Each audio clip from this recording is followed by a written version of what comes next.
Buenos días, buenas tardes a todos. Mi nombre es Sergio Iturri. Yo soy cursista de la carrera de especialista en la Universidad de Buenos Aires, con sede en el Hospital Posadas. Me acompañan la doctora Marcela Perry y la doctora Patricia Quiñones, quienes comentarán el caso clínico.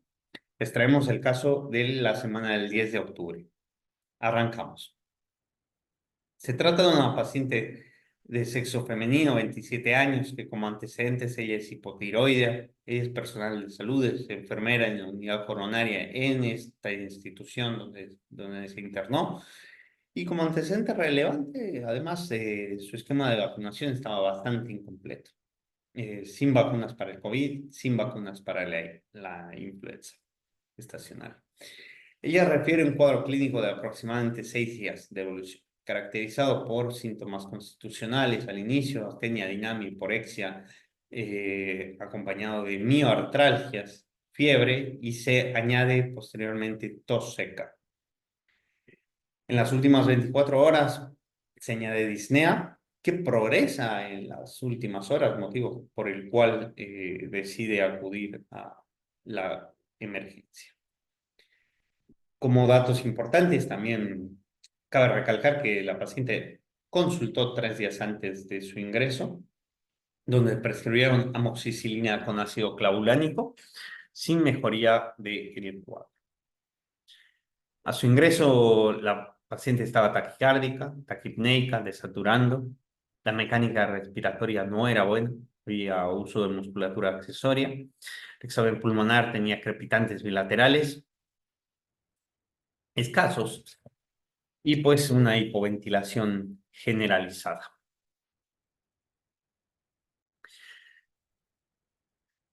Nos permitimos realizarle una tomografía de tórax que evidenció opacidades de tipo centrolobulillar asociadas a un infiltrado en vidrio esmerilado de distribución también bilateral que configuran un patrón en árbol en brote que se distribuyen de forma homogénea en ambos campos, ¿no?, pulmonares.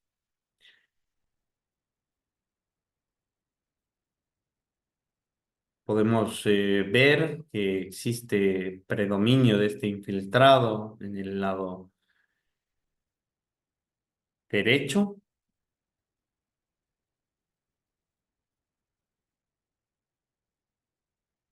Se le realiza posteriormente un laboratorio que evidencia leucocitosis, PCR elevada, un poco de hipocalemia, sin otros datos relevantes ni fallas orgánicas. Entonces, interpretamos el cuadro rápidamente como una neumonía grave. Se la clasifica por PCI, 107 puntos, una neumonía clase 4 y un CUR 65 de 2. Se decide en base a esto su ingreso a unidad de cuidados intensivos. El antibiótico de inicio fue pues amoxicilina claritromicina, AMS claritromicina, ampicilina sulbactam, con oseltamivir. Posteriormente se añade al esquema antibiótico vancomicina, pipiracilina, tazobactam y levofloxacina por la rápida evolución del cuadro y la mala evolución. Y tuvo corticoides de forma precoz. Hidrocortisona 200 miligramos día. En la búsqueda del agente etiológico, pues se le hizo hisopado nasofaríngeo para COVID, panel viral, antígeno urinario para neumococo, también antígeno urinario para legionela, siendo negativos, hemocultivos negativos, aspirado traqueal sin aislamiento de germen, serologías para clamidia, Citachi, clamidia pneumoniae, que fueron negativos, sin Nielsen y Koch negativos. Un poco de la evolución de la paciente. Ella ingresa con nosotros a finales de agosto de este año. Inmediatamente a su ingreso se le coloca una cánula nasal de alto flujo. La cánula nasal de alto flujo la tuvo 4 o 5 horas En estas 4 o 5 horas hubo mejoría de la mecánica respiratoria. Esta fue transitoria, finalmente la paciente claudica, hay que ventilarla mecánicamente. Tras la ventilación mecánica se torna muy hipoxémica, una hipoxemia severa que no mejora con la sedación profunda. Hay que iniciarle bloqueantes neuromusculares, tampoco mejora con bloqueantes neuromusculares. Sin respuesta a la titulación de PIP y a la optimización de la mecánica respiratoria, de los parámetros ventilatorios, quiero decir, se decide un decúbito prono precoz con mejoría de la oxigenación. En total, la paciente requirió 3 ciclos de prono. Tras el tercer ciclo, pues la mejoría de la oxigenación fue persistente, permanente, con PAFIs superiores a 200, permitiendo el descenso progresivo de la sedación y la suspensión de los bloqueantes neuromusculares. Finalmente, casi 13, 14 días después, se extuba a la paciente. Antes de eso recibimos un resultado positivo que fue una PCR para micoplasma positiva y también una IgG, IgM para micoplasma que también fue positiva. Después de la extubación, pues pasa a cánula nasal de alto flujo. Está con cánula nasal de alto flujo un par de días. Se va descendiendo progresivamente el flujo y la fracción inspirada de oxígeno y finalmente se externa de terapia intensiva sin requerimiento de oxígeno. En cuanto tengo para comentarles acerca de la ventilación mecánica de ingreso, la paciente estuvo ventilada siempre de forma protectiva, 6 mililitros por kilo, con una frecuencia respiratoria de alrededor de 24 o 26, que oscilaba según la gasometría, y una PIP titulada al ingreso de PIP Compliance. La PAFI de prono, preprono, post-intubación fue de 130. Con esa PAFI se decide el decúbito prono. Y la monitorización de la ventilación mecánica, pues siempre tuvo las presiones adecuadas. Una presión plató de 25, una driving pressure de 9, una compliance bajita de 27 y unas resistencias pulmonares algo elevadas que se lo atribuimos obviamente a fundamentalmente al diámetro del tubo, que era un tubo orotraqueal número 7, un tubo pequeño.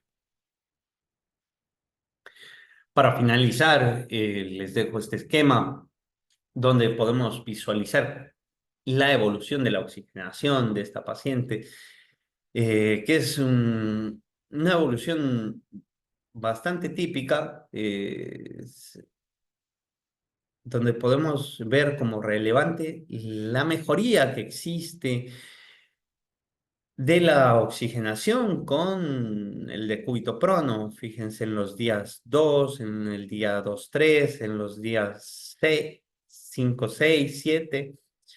El decúbito prono mejora la oxigenación a niveles que pues uno puede tolerar. Es por eso que mejora la mortalidad también el decúbito prono.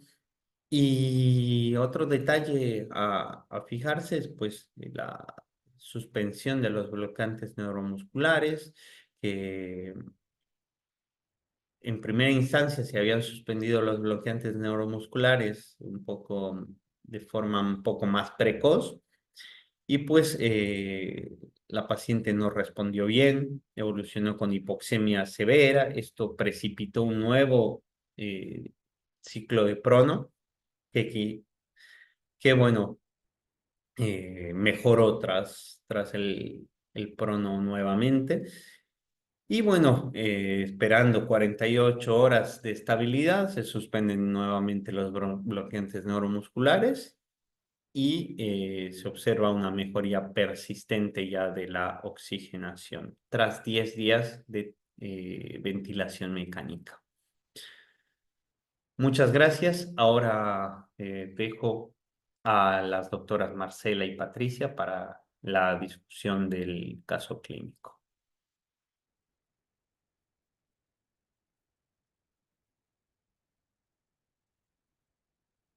Hola, buenas tardes. Mi nombre es Marcela y yo voy a hacer un par de comentarios del caso que presentó recién Sergio en conjunto con Patricia.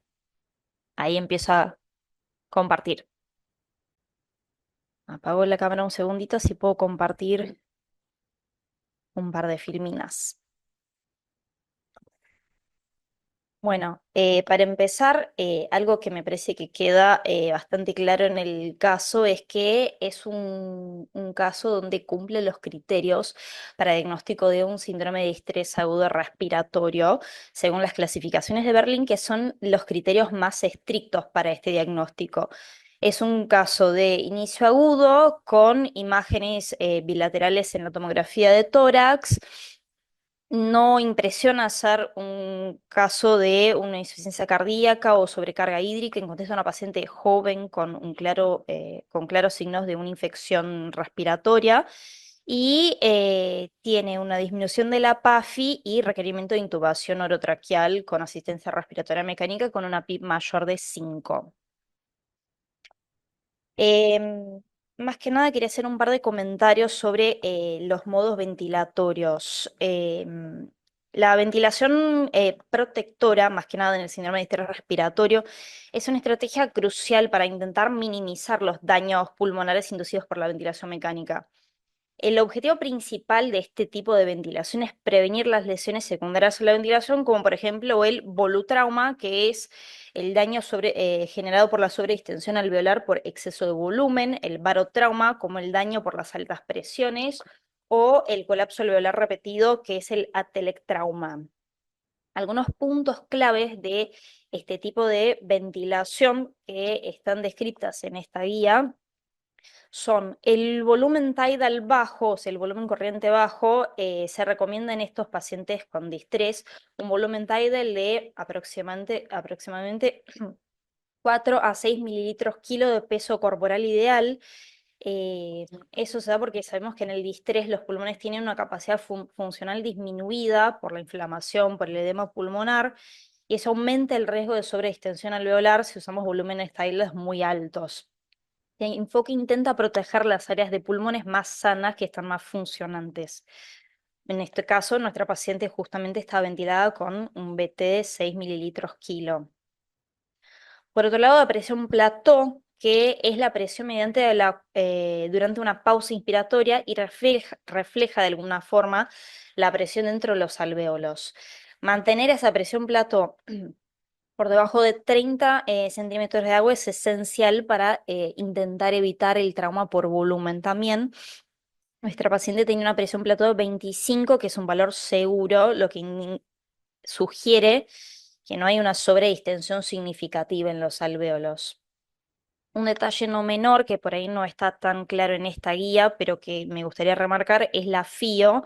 Lo ideal sería intentar mantener una oxigenación mayor a 90%, pero intentar hacerlo con la menor FIO posible para intentar evitar los daños por la hiperoxia. Nuestro paciente tenía una FIO importante, 80%, que en ese momento era necesaria. Por otro lado, la compliance, el valor de la compliance, o sea, de la distensibilidad pulmonar, refleja la rigidez del pulmón. Esto más que nada es un valor que uno controla y un valor como los 27 mililitros centímetros de agua que tenía esta paciente son típicos de pulmones inflamados con atelectasia, con edema, característicos del distrés respiratorio. Así que dentro de la ventilación protectora, remarco el volumen tidal bajo, la presión plató por debajo de 27-30 centímetros de agua, la menor fracción de oxígeno inspirada posible, controlar compliance y distensibilidad pulmonar y finalizo más que nada con un par de detallecitos de la PIP óptima, de la presión positiva al fin de la aspiración. Y de acá quiero nombrar lo que nombra la Guía de la Sociedad Europea de Medicina de Cuidados Críticos, donde ellos aclaran que no hay una recomendación clara relacionada a la PIP en los pacientes con distrés respiratorio agudo. En esta guía ellos evaluaron algunos trabajos donde se comparaban estrategias de PIP alta que se usa para mantener, eh, perdón, eh, se busca mantener una PIP alta para ajustar la FiO2 y optimizar la oxigenación versus estrategias de PIP baja, donde se usan PIPs más bajas con la FiO ajustada, apuntando a la menor combinación que permite la oxigenación adecuada. En estos trabajos encontraron 3 trabajos con una recomendación alta de evidencia, donde no hubo diferencias en la mortalidad en forma significativa, tenía un riesgo relativo de mortalidad en ambas estrategias de 0,83 a 1,04, o sea, incluye, digamos, el 1, que sería el punto de de no diferencia. Había una leve tendencia a disminuir los días de ventilación, pero que tampoco fueron estadísticamente significativos. Y sobre la seguridad, el barotrauma no fue significativamente diferente entre ambas estrategias, también con un riesgo relativo de 0,9 a 1,52, y tampoco diferencias significativas en la inestabilidad hemodinámica. La conclusión es que justamente no hay una recomendación específica en relación a qué PIP se debería usar. Aunque se considera que cierto nivel de PIP es necesario para prevenir el desreclutamiento progresivo, no se sabe con certeza actualmente cuál es la PIP ideal para reducir la lesión pulmonar y evitar la hiperinsuflación. Em, Uno tiene que jugar entre una PIP excesivamente alta que genere barotrauma versus una PIP muy baja que genere justamente el desreclutamiento. Y me parece que como para cerrar, remarcar que los puntos claves de este caso son el uso de la ventilación protectora en el síndrome de distrés respiratorio para evitar el daño pulmonar inducido por la ventilación y el control estrecho con la presión plató y la compliance como indicadores del manejo ventilatorio. Muchas gracias.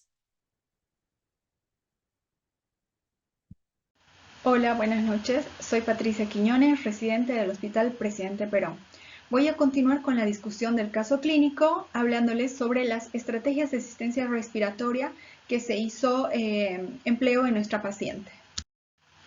Bien, en el 2017 la Sociedad Torácica Americana, la Sociedad Europea de Medicina de Cuidados Intensivos y la Sociedad de Medicina de Cuidados Críticos publicaron una guía la cual respalda las medidas ventilatorias y complementarias del síndrome de estrés respiratorio agudo. Posteriormente, el 2023 surgieron nuevos datos que abordan múltiples terapias para el síndrome de estrés respiratorio agudo e intervenciones de cuidados de apoyo, entre los cuales destacan los corticosteroides, la oxigenoterapia nasal de alto flujo, el soporte ventilatorio extracorpóreo veno-venoso y los agentes bloqueadores neuromusculares y la presión positiva al final de la expiración.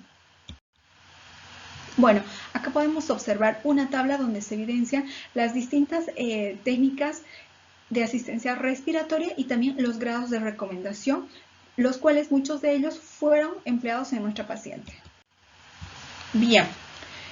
Una de las primeras terapéuticas usadas en nuestra paciente paralelo al tratamiento de antibiótico-terapia fueron los corticosteroides. Entonces, planteemos una pregunta. ¿Los pacientes con síndrome de estrés respiratorio agudo deben recibir tratamiento sistémico con corticosteroides? La respuesta es sí. Se sugiere utilizar corticosteroides ya que es una recomendación fuerte. Los corticosteroides son medicaciones antiinflamatorias, los cuales inhiben la síntesis de mediadores proinflamatorios que están presentes en el síndrome de estrés respiratorio agudo.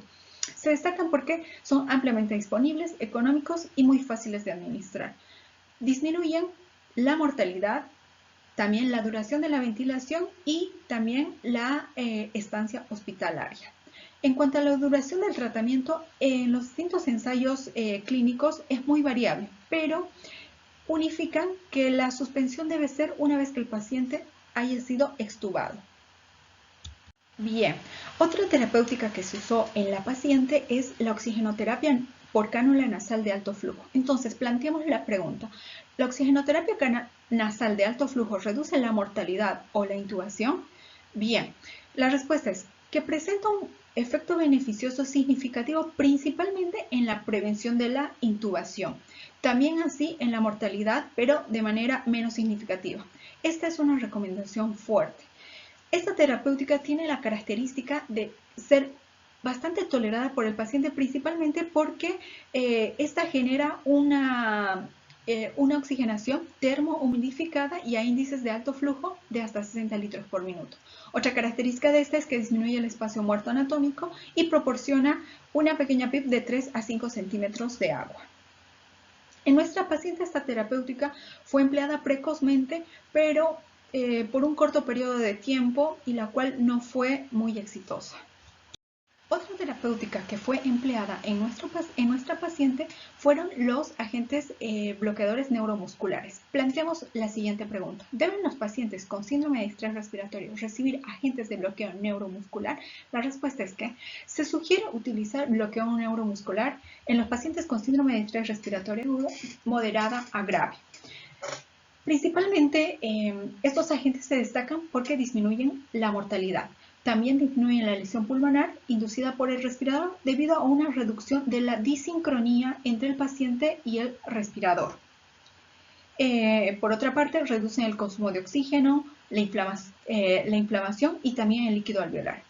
No hay un agente bloqueador específico para ser usado, pero se recomienda que sean los agentes bloqueadores no despolarizantes. Bien, principalmente los de acción intermedia que tienen una duración de 30 a 60 minutos o en su defecto los de acción prolongada más de 60 minutos. Bien, en los distintos ensayos controlados aleatorizados hacen el empleo del cisatracurio. Acá en la Argentina no contamos con dicha medicación, pero se usan las medicaciones que pertenecen al grupo de duración intermedia, que serían el atracurio y el pancuronio. Bien, la dosis de estos agentes por lo general se da en bolo o en infusiones continuas. Y la duración, los ensayos destacan que esta debe limitarse a un uso de máximo de 48 horas, no más allá. En nuestra paciente fue adecuadamente usado en ese rango de tiempo. Bien, otra terapéutica que fue empleada en nuestra paciente, muy importante, es la pronación. Entonces, planteamos la siguiente pregunta. ¿Los pacientes con síndrome de estrés respiratorio aguda deben recibir posición prona? La respuesta es sí, debido a que es una estrategia que mejora tanto la oxigenación y el reclutamiento pulmonar. Y esta es una recomendación fuerte. Bueno, ¿cuándo iniciar? Esta se debe iniciar de forma temprana después de la intubación, después de que haya habido una estabilización, es decir, cuando se haya ajustado la PIP y cuando se haya proporcionado un volumen corriente bajo. Si después de todo este ajuste la PAFI permanece menos de 150 milímetros de mercurio y una PIP mayor de 5 centímetros de agua, entonces está apta para ser usada la pronación en estos pacientes. Bueno, en cuanto a la duración del tratamiento, se requiere que sea prolongada, más de 12 horas al día, idealmente 16. Y las características de esta estrategia terapéutica es que aumenta el volumen pulmonar al final de la expiración y otra que es mucho más importante, que disminuye la lesión pulmonar inducida por la ventilación mecánica Billing mediante la distribución uniforme del volumen corriente a través del reclutamiento pulmonar. Bueno, muchas gracias.